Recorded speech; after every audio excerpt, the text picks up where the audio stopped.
Welcome to the Mixology Talk podcast. I'm Chris. And I'm Julia, and we're the folks behind abarabove.com, the ultimate resource for craft bartenders, bar operators, and people like us who like to drink. Yep, absolutely.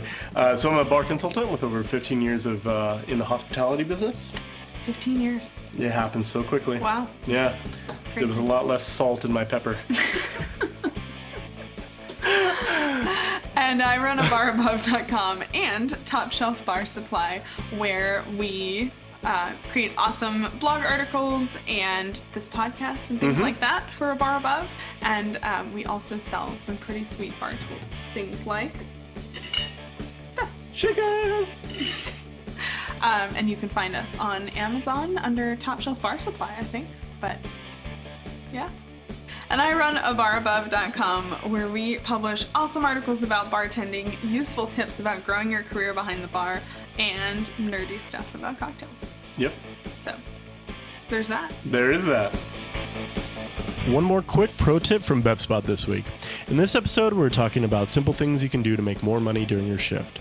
Another way to help you make more money is to take on some management responsibilities for your bar. Now, when I did this, I was able to negotiate and increase my hourly rate, which really added up. For more information about the bar management skills you need to do this, check out BevSpot's collection of free resources on bar and restaurant management.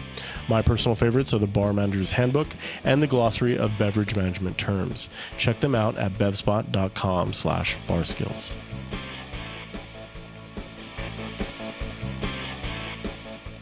This is episode number 134, and this week we're going to be talking about making more money and hopefully holding on to that money a little bit longer in your bank account and without necessarily quitting your job or moving to another spot. We'll cover a little bit about that, but basically it's about making more money. Cheddar. Cheddar, the bacon. Despite its reputation for being a backup job for grad students or an introductory job to some other career, bartending can actually make you quite a lot of money. Exactly, just like he did there. Depending on your market, in some larger markets, I've even heard of bartenders bringing home upwards of 6 figures, which is pretty awesome. So this week we thought we'd spend a little bit of time talking about how do you do that? How do you do that in the bar where you currently work? How do you actually look for a different bar where you might actually make more money? And then I think perhaps one of the most important parts, how do you keep some of that money that you make so that it all doesn't disappear before it finds its way into your bank account? Absolutely. And kind of as a side note, before we get too far down this road, we realize that in the United States, we're very lucky that we work in this kind of tipping culture. It's not like that all the way around the world. That's true. So this is probably going to be applied a little bit more to, a tipping position. We're going to touch on a couple things. A couple things we talk about are going to apply to all bartenders and frankly all people, but a lot of the tips that we're going to give about increasing how much money you make on a given shift will be around increasing those tip totals. Right. So for folks in the EU, for folks perhaps in Australia, elsewhere in the world, that section may not be so useful. However, I would still love to hear your tips. Tips? On making more tips. Your tips. I would love to hear your advice for ways that you have managed to increase your salary as a bartender. I'd say salary, hourly wage. Take home money, whatever. Bacon, cheddar, whatever it is Skrilla. that you bring home. Kids still say Skrilla? I don't think the kids ever said that.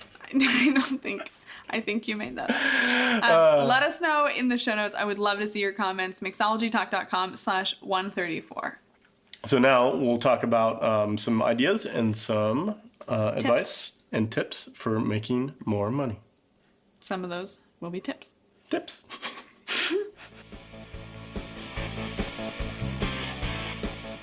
So the bartender take-home money is typically made up of 2 components: the hourly rate and the tips that you're paid. Obviously, as we touched on in the intro, not everybody around the world is paid tips, but I think everybody at least gets some hourly rate. So it's worth touching upon that. There are some things that you can do to increase your hourly rate.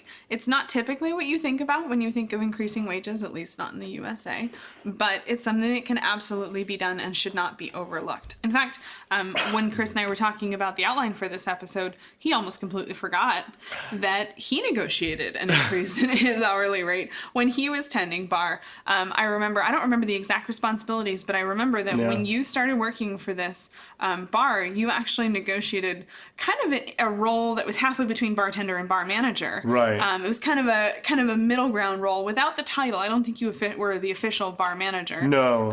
But I don't think you It was really kind of like the cared. sweetest spot you can possibly find yourself in as far as a bartending position.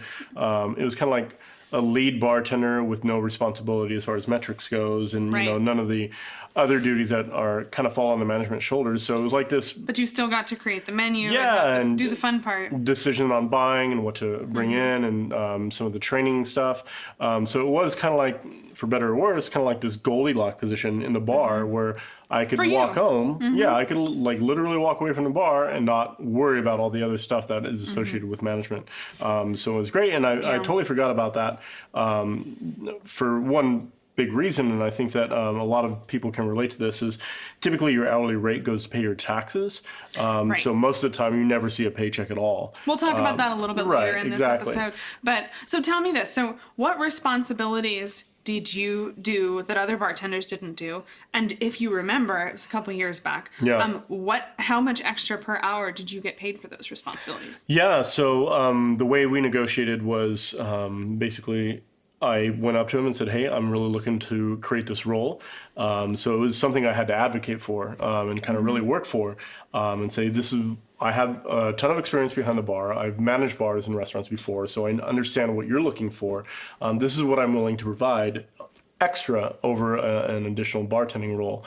And it was things like create the cocktail menus and all of the material behind it, like production notes and schedules and par levels, and I mean, getting some pretty detailed stuff where the management have to do that. Did the staff training, did tastings for all the new cocktails that came out, worked with the kitchen to get prep stuff done. And I mean, there was a lot of responsibility, buying decisions as far as working with vendors and getting the best value for our money.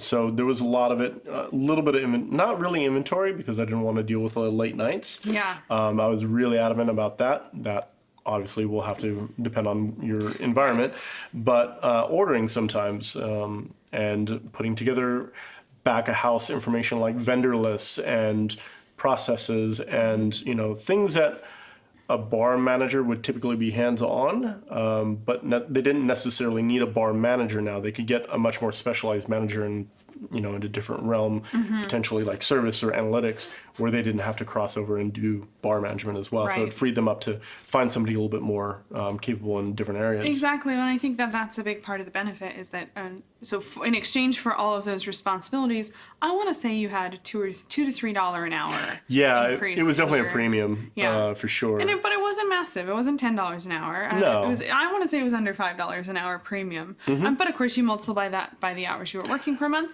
It does add up. Right. But in exchange for that, of course, the restaurant got the benefit of basically paying a bartender's wage plus $3 for managerial duties, which is a steal. It really was a good bargain for everybody. A win-win for everybody. Yeah. So you went to the management when you started that role and you said, I want to do these things. Did you say, and I charge you $3 an hour, or did you ask them what they would pay you? I mean, it was very obvious that the need was there.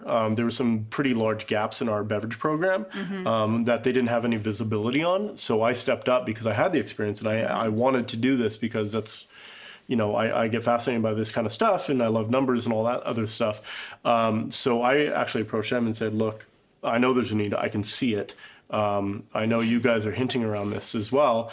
This is what I'm willing to do. And that's how the conversation started. And we talked about roles and responsibilities, and really kind of set expectations of what this role would be. Did you start with I want $5 an hour and they negotiated you down? Or how did the number come? Where'd the number come from? At the end. So after we kind of ironed out and kind of really set expectations on both sides of it, then we started to negotiate price. Because, I mean, it's a different scale. If you started at $15 an hour, they're going to try and pack up more and more and more and more responsibility. But if you get the responsibilities out, you have a better understanding of what you're signing up for. Start with what you're willing to do. Right. Figure out that bundle of services, and then I think you and the restaurant will both have a better sense for what they're willing to pay. Exactly. And I mean, I probably could have charged more, got more for an hourly rate, but I really didn't want to kind of like keep pushing. I'd rather. That's where the nuance comes in, Right. right? It's a negotiation, as with any role. And I'm kind of pushing you to figure out their process because I think other people will probably find themselves in this position. But for context, again, I think we ended up around that $2 to $3 an hour. Yeah, exactly. Benefit. Yeah, and one of the other things that came from this conversation that we had, negotiation, was the fact that I kind of got my best shifts. Like, I was able to get the shifts that I wanted. There was a clear understanding that I will be taking vacation because this is part of the conversation that I had. I said, look, these are the days I want. These are the shifts I want.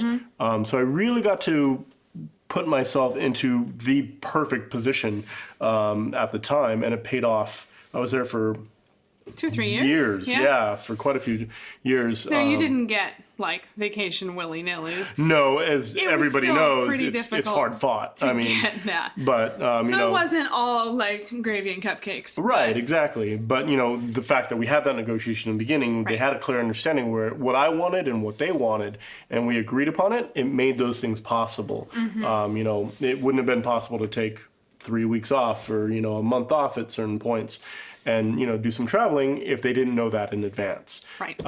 So this is all part of that other side benefits of having this negotiation and making a clear understanding of what we're both wanting from this position. So I think the moral of the story on this hourly rate conversation is, and I think the thing that worked really well for you was to see a need. Yeah. So you were already there. You were already working there, and you saw that this restaurant had a need for some extra skill sets.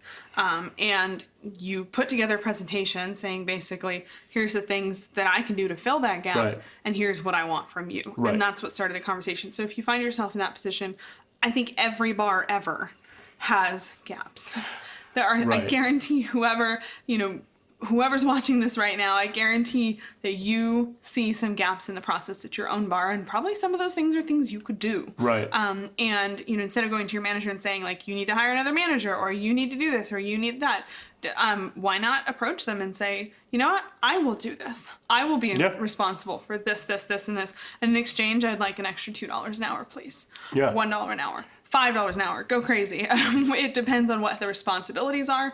And again, start the conversation with the responsibilities. And then once your responsibilities are agreed, then you'll be in a good position to sort of define what the bargaining chip is. Right, absolutely. And $2 may not seem like a lot of money, per hour, especially since we work for tips. But the way I think about it and the way I think about dollars per hour over time is $1 hour is equal to about $2,000 by the end of the year.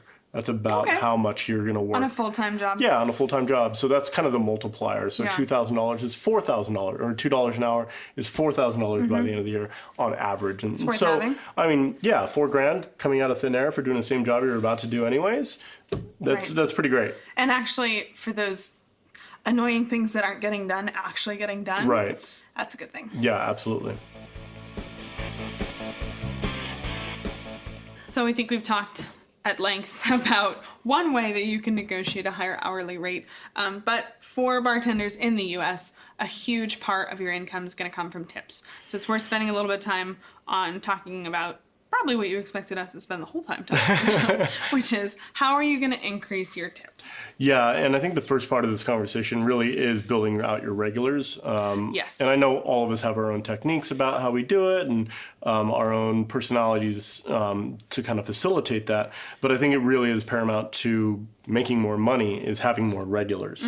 I think we did a video a long time ago. It's like 2014. Right, about some ideas and some suggestions that I've used in the past that have worked for me. Might not work for everybody. I'll but, include that in the show notes. Yeah, but I think some of the ones that stood out to me were introducing people at your bar. If you're a busy bar, you don't have time to have personal interactions with every single one of your regulars. So introducing them to the other regulars when you know they have something in common is really great because they can entertain themselves. You can pop in, add your little anecdote or, silly story or whatever, entertain them for a bit. Jenny, tell them about that one time when this, that, and the other exactly. happened. So, just kind of get them together because it's one thing if they want to come by, your regulars want to come to your bar to see you. But if they already have a group of friends that come to that bar and they're familiar with them, that is absolutely huge to building your ability to make more money behind the bar. Oh, absolutely. I remember, when you were working at Wayfair Tavern, there were points when I would walk in to visit Chris and there would be 6 or 7 people there just chatting with each other. It was like Cheers. And it was crazy. The same people. Yeah. And so, each of those people, when they are trying to decide where to go, they know all their friends are at Chris's bar. Right. And not just Chris. Yeah, absolutely. And I think this is another really big part of building your regulars is being picky. Because not every regular is going to get along with other regulars. So you got to kind of play that. Yeah, you got to play that. Really, you got to be smart about who you're introducing. Not only that, but if a person's kind of a pain in the butt and you continue to invite them back, that's going to start to build out as well. So making sure you really are thoughtful on who your regulars are. Once you get to that point where you're actually making some really good money, you have a good group of regulars, trying to really focus on a certain type of person or a certain personality that's going to fit with everybody else. Be careful who you invite into that group. Right, exactly. But I think backing up a little bit also, there's some really basic things you can do. If you have no regulars whatsoever, and you want to turn somebody into a regular, obviously choose your targets wisely, like you just mentioned. Right. Don't choose the annoying guy. Right. And then just give them a really great experience. Right. I know it sounds kind of obvious, but I would say there's 2 questions that you should ask. Tell me if there's more. I'm sure there's more. First is, what's your name? Yeah. Get to know their name. The next time they come in, if you welcome them by name, it's huge. Yeah. It shows you remembered them. That's a big deal. Yeah. I know it sounds silly, and it's going to be really hard to remember everybody's name, which is why you choose wisely on who you're going to target. And remember the cocktail order, that's for sure. What's up, gin and tonic? Right. Exactly. Is it awkward we named our son Gin and Tonic? Right, yeah. Kind of. But the other question is, why are they there? Yeah. Are they looking for food because they're hungry? Are they looking for companionship? Are they, what is it that they are there for, and how can you provide that? And, right, absolutely. And you figure out how you can provide that. Because if you meet their needs and you know their name, they're much more likely to come back. Right, absolutely. And, this is a social environment, so a lot of people are there for that social reason. And the more that can happen, the more of a cool environment you're going to create. And it really is beneficial to the bar, to your wallet, and to your sanity, because these are people you probably want to hang out with in general. So if they're hanging out at your bar, it's kind of a party. You're hanging out with friends. It's a very different atmosphere. If you fill your bar with people that annoy you, you're going to have a bad time. Right. If you have an entire bar full of finger snappers. Hey, bartender. That's going to be absolutely... That's on you if you ever invite one of those people back. Right. Yeah. This is what an exaggerated example of that means, of, choosing your regulars wisely. Fingers. The worst. So the next tip I actually thought was really clever on Chris's part. This is all these tips are basically from Chris. No surprise there. But he was telling me how he always greets every regular every guest who walks in the door to the bar. He makes eye contact and greets them as they walk in the door. And I thought he was just being nice, but it turns out there's sinister reasons here. I wouldn't say sinister, but anybody that works in an environment. There's ulterior motives for right, sure. Absolutely. If anybody works in an environment with cocktail waitresses or waiters or anything like that, it can get super competitive, right? So one of my kind of pet peeves is not being greeted when you walk through the door. And this was a very busy bar I worked in. It was literally 3 to 4 people deep the entire time. At 1 p.m. on a Tuesday. It's crazy. Yeah. And it was just absolutely nuts. So my thing was, our bar was right next to the front door. And there was always this kind of, line of people going and grabbing drinks and, coming up to the bar. I didn't want to get to a point where I did not see somebody that walked through the door. So anytime I heard that door walk up or open up, I would look. I would engage, I would make eye contact with them and give them a hey, what's up? Just that nonverbal communication says, if you need me, I'm going to be right here. Everybody else, I'll get to you, but I got you. Yeah. And it worked. So what was the result you were looking for? The result that I wanted was for them to come up to my bar, order drinks, pay out through me instead of putting an order in through the cocktail waitress. They had their own business. They had a ton of business, so it wasn't like we were fighting over customers. Yeah. But I wanted to have as many people interacting with me as possible. And I love that. I think that, this was a pretty exceptional bar, that it would be so busy all the time. Right. But if you are a bartender who's working in an environment where you do have a section that is manned by cocktail waitresses, then it's worth thinking about how can you get the folks who walk in through that door to come and sit at your bar instead of sitting at a bar table. Because it may not be a huge difference, but if you're not having to tip out, that's more money in your pocket. Right. I remember I had this awkward corner right in the corner of the bar that kind of hits the door, and there was a pillar right there. So it was really hard for me to get through and get around. But I'm kind of a small guy, so it kind of worked out to my advantage. I would literally stand on the bar. So I'm literally... Really? Oh, yeah. I did this all the time. It was kind of like one of my signature moves. But I would stand on we had a kind of a half shelf underneath our sink that could support my weight. So I would stand on that half shelf. I was, at this point, probably 1.5 feet taller than anybody around me, like on either side of the bar. And everybody looked up when I did this. And I would, if I knew you were waiting for a menu, I would jump up there. I would have menus in my hand. I would make eye contact with you. I would drop it off, and I would come back. And everybody was just like, "What is this going on?" It was kind of weird, but it totally worked. How did I never? This was when it was super slammed, and it was literally crazy. 4 people deep, but I was making so many cocktails that I needed to have 4 people deep, give them menu, give them time, so I could work my way through them. That was such a beast of a bar. It was incredible. But I think this goes to show, think creatively. Right, absolutely. Think about your workflow. Think about the people that are at your bar and what's the experience that they're having, and how can you give them a better experience if they come sit at your bar rather than going and sitting somewhere else in the restaurant. Right, and we've all been to those bars where it's just absolute impossible to get a drink order in, and you have to facilitate that. That's why I kind of developed all these systems and it worked out for me.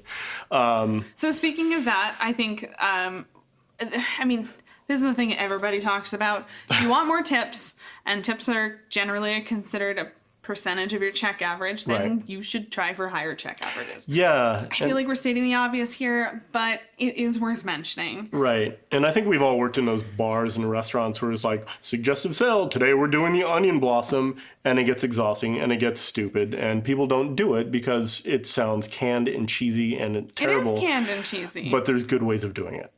There are really easy ways of doing it, and this really kind of focuses on believing that you have great products to sell and genuinely wanting people to experience this with you. Yeah, imagine for a moment that you know that your bar has the best desserts in the universe. Right. Imagine being in that situation. How would that change how you interacted with customers? Be like, gin and tonic? Yeah, absolutely. Have you had the shortcake? Right. It's going to change your life. Right. Or, at the end of the meal, you're offering dessert and you're like, all right, this chocolate mousse is ridiculous. Do you want one and one to go? Literally, you're just so confident about this dessert and the fact that they're going to love it. You could do that. And I have done that.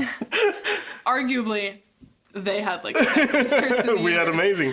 So there is some confidence that comes with that. But just imagine yourself being in that. No customer is going to be like, well, that was canned. Right. Unless, obviously, you do a bad job of it. But just think about how would you act if you had this incredible confidence in the things that you offer. Right. And frankly, then think about what are the things on your menu that you do have that confidence in. Right. There's something on your menu that you know is great. It might be a cocktail, it might be a dessert, it might be a salad. Right. I don't know what it is. Think about that, and then think about how, for this customer sitting in front of me, I think that they would actually be happier if they had this salad. Right. I think they would actually have a better guest experience if they had this salad, regardless of the check average. And then you have that conversation. Well, and another thing to consider, especially if you're serving food, which I've almost all exclusively worked for restaurant bars, is fire times. How long is it going to take for my kitchen to produce this meal, get it in front of my guests,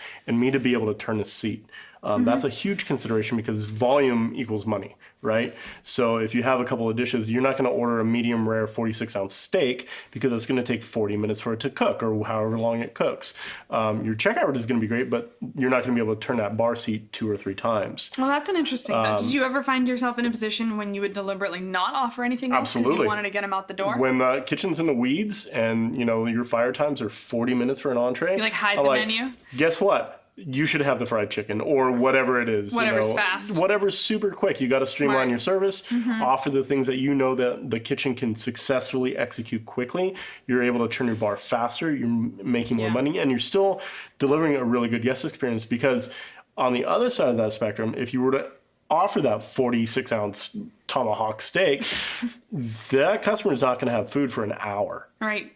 Or longer, or however long it takes. And while they might order cocktails in the meantime, they might not, and they might get grumpy, and then there goes your 20%. Exactly. So this is all framed around customer experience because at the end of the day, we want to aim for happy people tip more. Right, and build regulars. So an obvious way to increase the number of things that you're serving in a given period of time is to do it faster.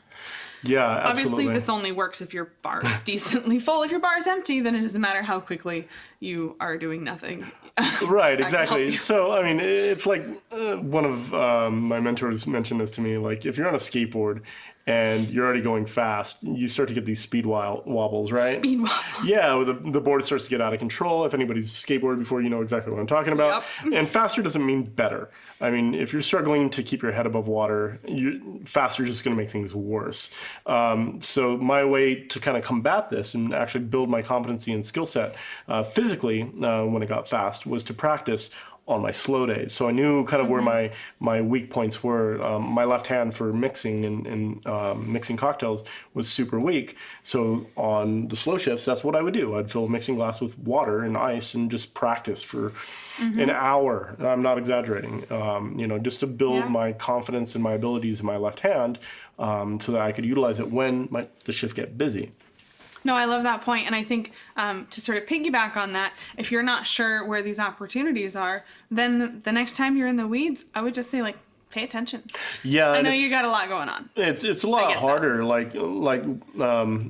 When you're that weeded that you no longer have presence of mind, the natural reaction is to keep your head in the well and ignore everybody else in front of you.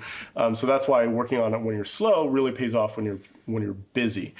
So that way you can keep your head up. You can greet the guests that walk through the door. You can start to pull people towards you instead of pushing people away from you. You get to leverage muscle memory instead of active focus. Yeah. But again, use that time to figure out, you know what? If I was really strong with my left hand, I could be stirring both of these right now. Right. And then if I was able to do this, I could be doing this more quickly right now. And that's where you make a note and say, next slow shift, it's time for me to learn. Right, exactly. Like round building or whatever it is, it can save you a ton of time when it's busy. All these things start to practice when it's slow.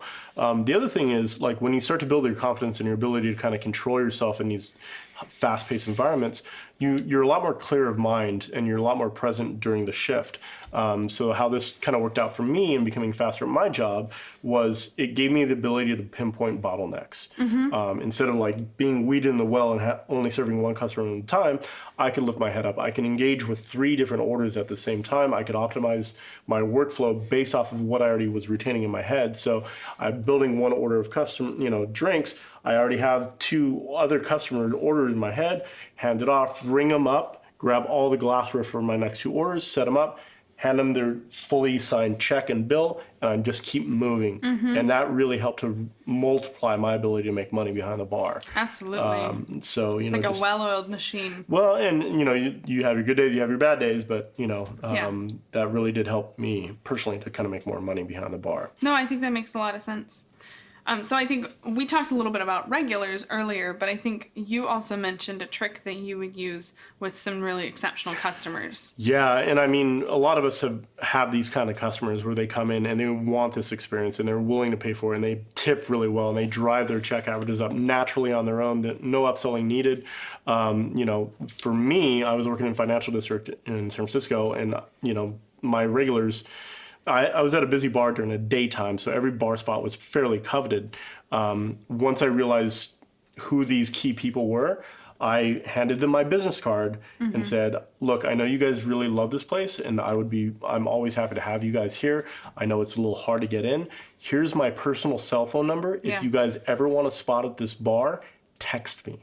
And then on the other side of that, I would have little reserve signs and save their seats at the bar until they showed up. And I already knew exactly what they wanted, how they started their meal, how long they wanted the pace and everything like that. So they knew I would be able to deliver all these things. And They it came worked. back. It worked. Yeah. Well, and for context, I think you were telling me they always started with a bottle of Dom, right? Right, exactly. So or it was worth it. Renard or something, a high-end bottle of champagne and a round of Sazeracs. And these guys are just buddies. They just want a cool place to hang out and catch up. And usually it was about 3 to 4 hours. And they would have an entire experience. I mean, it was crazy. They would walk in the door. I mean, just imagine this customer experience. They walk in the door of a busy bar. Chris is 2-3 deep.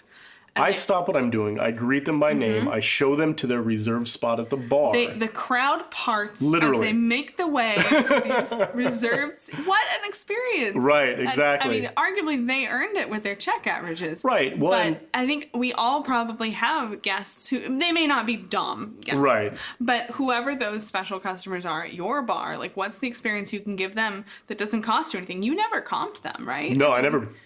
They paid for everything. And I know so your manager was thrilled. Oh, and they would order the best of the best. And I offered it to them, and, it was a fantastic arrangement for everybody. And the other thing that worked out really well is other people saw that.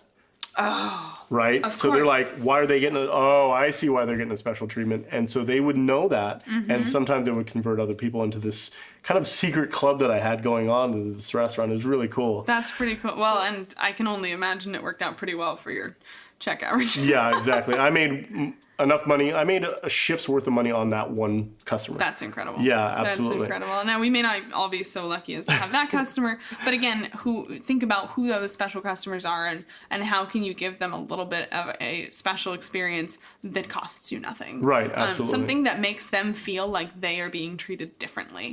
Again, and it makes everybody else notice as well, and they want to be treated differently. It makes them feel special, and absolutely. It really did help to drive business for me. Yeah. And I think at the end of the day, what we're talking about in general is giving a better guest experience across the board. Yeah. I mean, that's really what this is all about. I know people say this in passing, but it truly is about building your regulars, giving them the best possible experience, making them comfortable at your bar, inviting them back, making them a part of your life. I mean, this is what it's all about. This is why people come to bars. Yeah, it's true. It's true. No, I think, I mean, in the simplest possible way to think about it, if you want to increase tips, you want people to be happy. Right. Because happy people stick around longer, happy people order more things, and happy people come back. Right. And all those things added together means more purchases, means more checks, and multiply more checks times 15-20%. Right, absolutely. There you are. It all makes sense. And one last thing is,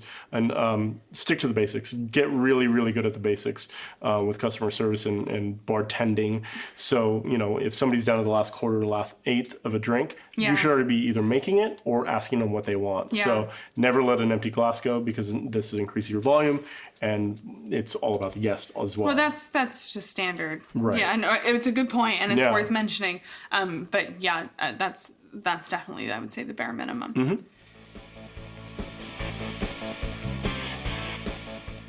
So a quick note on making more money and just good practices in general.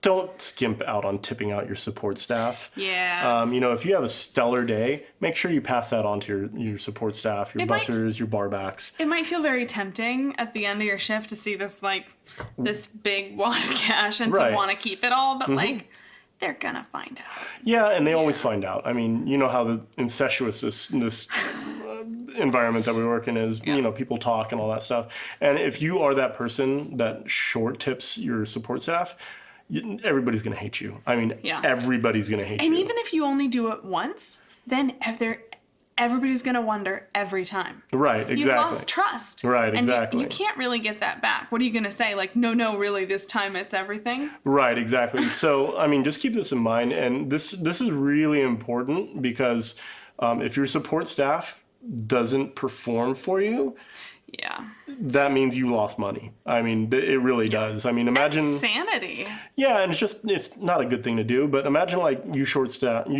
tip somebody constantly, right? And all of a sudden they're like, okay, cool, I'm not going to pay attention to you. This could be a bartender that's... Why should they? Right, exactly. That's filling your orders. Like if you're a waiter and you put it in and, you short tip your bartenders, all of a sudden those 3 orders you put in get pushed to the back of the line. All of a sudden your guests are waiting longer. These are the ways they kind of show up at the bar. The bar back disappears. During the busiest part of your day when you're asking them to change out 2 kegs, get you a backup of ice, get you this, that, and the other, and they're gone. I wonder why. Exactly. So don't It's a team. make more money at other people's expense. Yeah. You should be making sure that everyone's being tipped out appropriately because you want to be tipped out appropriately. If that bar back sees you, the machine, just like owning it, you're 3 deep at the bar, you're keeping everybody's drinks full, you are building up the check averages, you're doing everything we talked about a moment ago and just killing it, and they know they're going to get a chunk of that. They're going to be your sidekick. Yeah, they're just going to be right there. Yeah. That's what you want. You're going to be an incredible team. Right. And your life is going to be so much easier. You're going to be able to do your job so much better. Right. And, oh, by the way, like, they're actually be nice to you. Like, Right. You could be friends. Like, Yeah. So don't skimp on tipping out support super staff. important. Super important. So if you're looking to make more money, there's going to be a temptation. You're going to be very tempted to look at your current job and say that this bar is the problem. Right. I'm going to go somewhere else where I can make more money. Now, I think it's human nature. Because why? Because you hear of other people in other bars making tons more money, and the only explanation is that the bar is different. Right. Of course, the only explanation you hear. But it's not necessarily true. And I think I wanted to call this out because I think that it's very tempting. Right. It's very tempting to just be like, forget this place, I'm going to go somewhere else where I'm going to make more money. And it might be especially tempting with Chris talking about his Dom Perignon customers. We're probably not helping.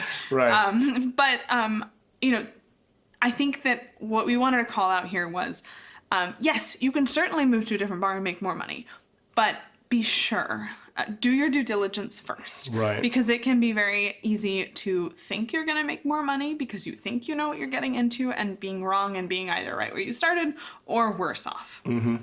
Yeah, and I think the formula for making more money and kind of doing an estimate of how much money you're going to make is fairly easy.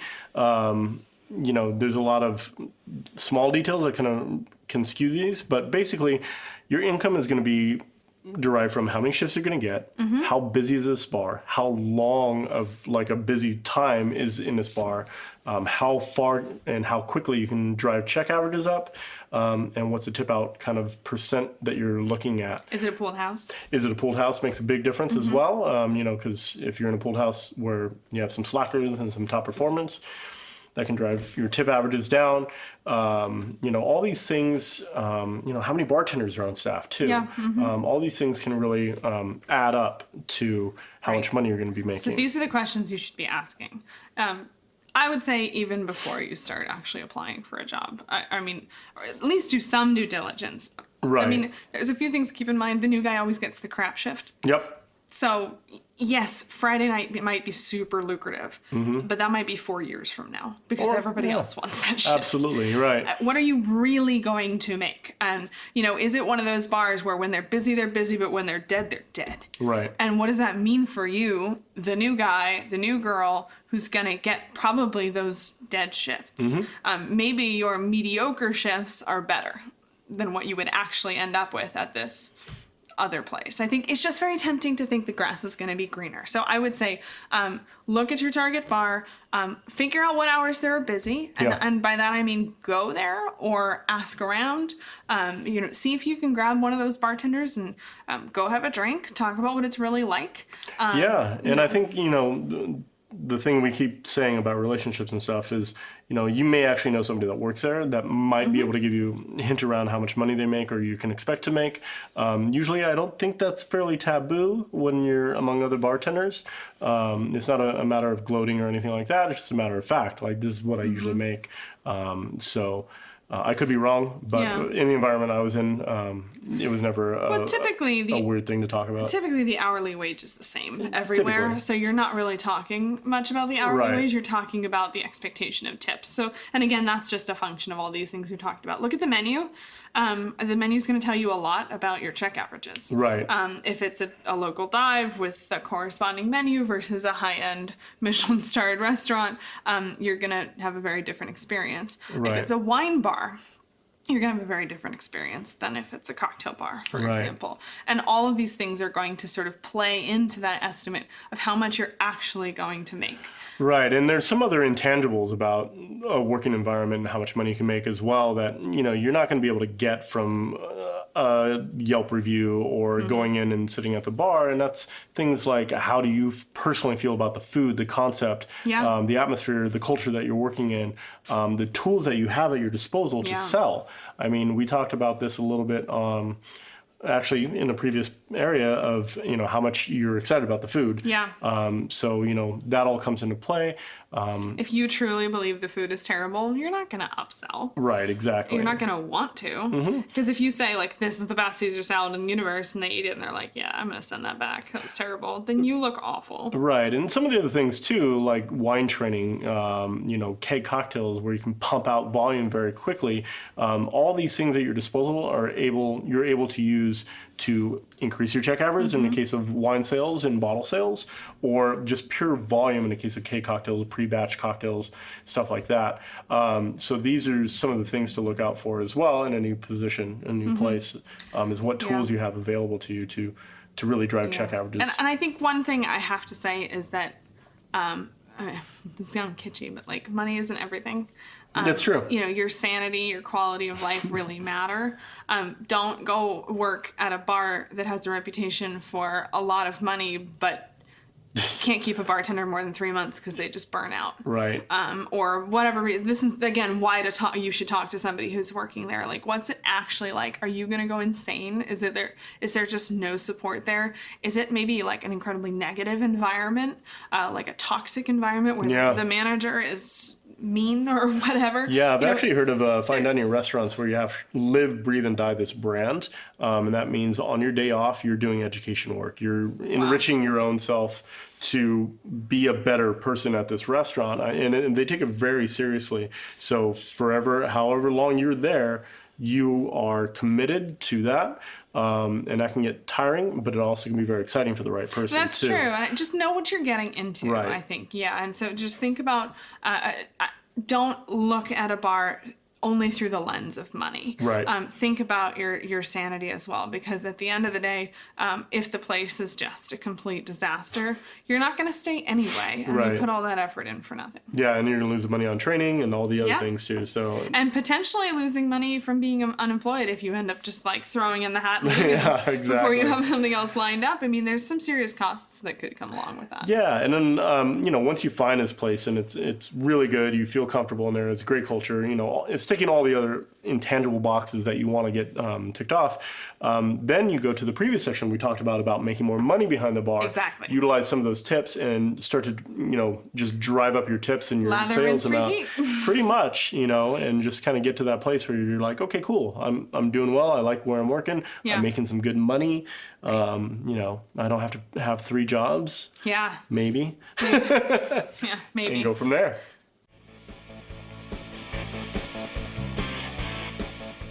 So now we're going to talk about how to keep a little bit more of your money and actually make it home with more money in your pocket or your bank account. Now, the first thing is we're not a personal finance blog or podcast or anything like that. So we're not going to get super specific, but we'll kind of touch on a couple of ways of just making sure, you can save a little bit more money. And actually, I think we have an article about this as well, so I'll include that in the show notes. Perfect. Too. Yeah, absolutely. So the first thing is deposit your money as fast as you can. Just as fast as you can. I think there's always going to be this sort of like cash versus plastic kind of conversation for bartenders, especially who are often paid in cash. But the quicker you can turn that cash into plastic. I mean, the faster you can get that cash into an ATM, it's going to be tracked. Right. So that way you know exactly how much you made, and you're a little bit more accountable to it. So, Yeah. I mean, and I don't know. I personally, I like to know what I made each day. So I think that would be really beneficial to me. Right. But again, if you can get that into the bank account, then you're not going to just like cash in, cash out. I don't even know how much I actually made. Right, exactly. So my thing was I would get my cash from my shift. I would immediately walk to my local Wells Fargo bank, because that's who I bank with, deposit it through the ATM, because they're open 24 hours a day. You can deposit your cash, and it always worked for me. And I would have a record of how much I made during that day, and I wouldn't be tempted to go out and spend it all, hanging out with friends and drinking after my shift and stuff like that, because it's super easy to do. Yeah. Next thing you know, you spend $100 on a Tuesday night out drinking. Right, which is easy to do because it's just sitting in your pocket. Right, exactly. Yeah. Especially when you have a really good shift. Yeah, it's and very I mean, tempting. It's not to say you can never go out with your friends. I mean, every personal finance blog always says, like, stop drinking Starbucks, make your own coffee, don't do anything interesting ever again.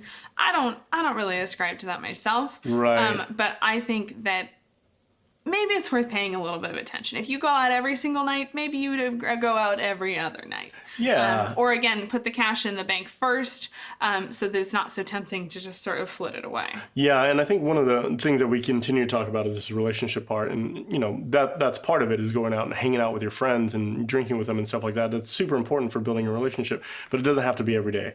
It Right. doesn't have to be 3 times a day. Take a couple of days off, and start to minimize how much money you're spending out That'll and make about. a big difference. It's huge. It really is huge. And I think just getting cash out of your pocket and really kind of getting the temptation away of freely spending it, it did a lot for me to be able to save a lot more money, for sure. Yeah, definitely. I know there's different people have strong feelings Right. about cash or plastic, like we talked about. I am always of the belief that you should have a credit card, because credit cards have awesome benefits. Right. Like, put your cash in the bank, use a credit card primarily, because credit cards are going to give you cash back. They're going to give you travel benefits. They're going to give you, some of them provide some insurance benefits and some fraud protection. If you Right. buy something on eBay and it shows up and it's a brick in a box, you've got credit card protection from that. Right. However, you must pay it off every month, and that you got to know yourself. And you got to know whether you're the person who's going to be able to pay it off every month. And if you're not, I would say still put your cash in the bank, because cash is dangerous. It can be stolen without a trace. It feels like cash has got like this knife and it's gonna mug you in an alleyway. Cash is dangerous, but it's a lot easier to spend. It really truly is. Well, yeah. and it's also easier to misplace. Right. Oh God. I can't tell you how much cash I put through the laundry. Right. Exactly. It's I easy. haven't worn this coat in a couple of days. Look, $200. Look at that. That would definitely What are the happen. odds? I will say that's awesome. Yeah, it's pretty great. That's pretty awesome. That's a good start to a day. The other way around, when you're sure you have cash in your pocket and you don't, Right. not awesome. And I would say, again, cash gets stolen. There's no trace of it whatsoever. So regardless of the kind of plastic you use, put the cash in the bank. If you can trust yourself to pay off your credit card every month, use a credit card. If you Right. can't, use a debit card. That's my personal opinion. I know there's a lot of strong opinions out there, but again, cash is. Yeah, and to your point, like if you're paying interest, you're actually losing money in using your credit card. But if you pay it off every month, you're not. getting the benefits, your cash back, so you're actually gaining a little bit of money from it. So, just think about it like that. It would really help me, anyways. Yeah, definitely. And I think the last thing that is worth touching upon is to report your tips. This is a little bit more like financial planning as you look forward, but there's 2 reasons why you should report all of your tips. One, it's the law. Right. Like, not to be that guy, but I'm gonna be that guy. Technically speaking, all of your income needs to be reported to the IRS. Whether Right. you somehow magically keep track of how many tips you got over the course of the year and you put it on your tax return, or you just report it on your paycheck, report on your paycheck, because then you don't have to keep track. And I know what's happening right now on the other side of these earbuds or however you're listening to it. You're like, oh, they don't get it. They don't understand. But this is actually really good advice in a couple different ways. First of all, you're probably going to lose money because you have to pay taxes on it and stuff like that. I understand. I get it. Cash is liquid. You can kind of falsify some of your I understand why you wouldn't report it. And for a long time, I didn't. But when I started to understand how money works and I started to understand kind of my long-term goals, I actually started reporting 100% of my tips, because when I went to go get financing for a new car or for buying a house or for these large purchases where you need loans, you have to have verifiable income. Yeah. You can't tell the bank, like, well, here's my paycheck, but I also got another $500. Right, exactly. The bank's going to be like, really? Right, First of all, exactly. like, thanks for telling me about your fraud. And secondly, they're not going to count it. Right. Like, what counts is what's on your income tax return and what's on your pay stubs. That's what counts for that loan. So if you go in and if you actually make $50,000 a year, but you only reported $18,000 a year, good luck getting that loan, because that bank is looking at your income ratio and saying, like, there's no way this guy can pay this off. You can't afford a $30,000 car on $18,000 a year. There's Which no is possible true way. if you really made $18,000 a year, but of course you can't blame them, because that's what you're telling them. So before you kind of discount what we're saying, there are long-term ramifications for not doing this. So I was always under the impression, once I started to understand this, of reporting everything. I think at certain points I probably even reported a little bit more than I made, not on purpose, but looking back on it, I'm like, oh wow, look at that. So just be careful. There's ramifications to not doing it. Right. You may never get caught, but you might. Right, exactly. So yeah, report your tips.